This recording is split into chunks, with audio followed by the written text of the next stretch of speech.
May tutubuin ba ako dito sa mga alaga kong manok dahil 35 days old na sila pero tumitimbang na sila dito ng 2 kilo. What's up, tropa? Ako nga pala si Jepoy.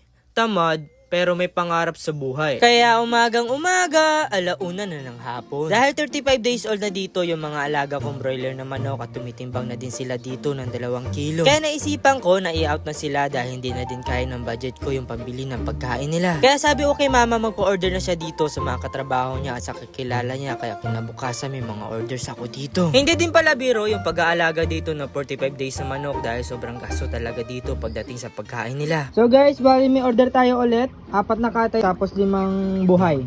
Kaya ngayon, kukumputin natin kung may kita ba ako dito o wala. Gumasto ako dito ng 700 pesos sa 20 perasong sisiw. Tapos gumasto ako dito ng 3,100 sa pagkain nila simula pagkabili ko hanggang sa disposal nila. Ang total na nagasto ko dito, 3,800 na, hindi pa dyan kasama yung vitamins nila. Bale yung nagasto ko dito sa vitamins nila, 440, tapos yung total lang lahat na nagasto natin dito, 4,240 na. Bale yung presyo pala dito sa mga alaga kong manok, may bumibili dito sa akin na buhay, tapos may bumibili din dito sa akin na katay na. 200 pesos per kilo yung katay na, tapos 180 per kilo dito yung buhay. Bali yung total pala dito lahat sa mga alaga kong broiler na manok, 4,790. Tapos ibabawas natin dito lahat na nagasto natin dito sa mga alaga natin broiler na manok. Bali yung total pala dito sa tinubo ng pera ko sa pag-aalaga ng broiler na manok, 550. Para sa akin, kunti lang talaga yung tinubo ng pera ko, pero okay lang, hindi ako natalo dito. Dahil pinag-aaralan ko pa dito yung pag-aalaga ng 45 days sa manok, pero sa susunod na pag-aalaga ko, sisiguraduhin ko na talaga malaki yung tutubuin ko dito. Abangan nyo dahil hindi ako papayag na kunti lang talaga yung tinutubo ng pera ko dito sa pag-aalaga ng broiler ng manok. Oh, wait lang.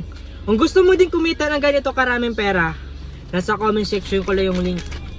Let's go. My eyes, look into my eyes.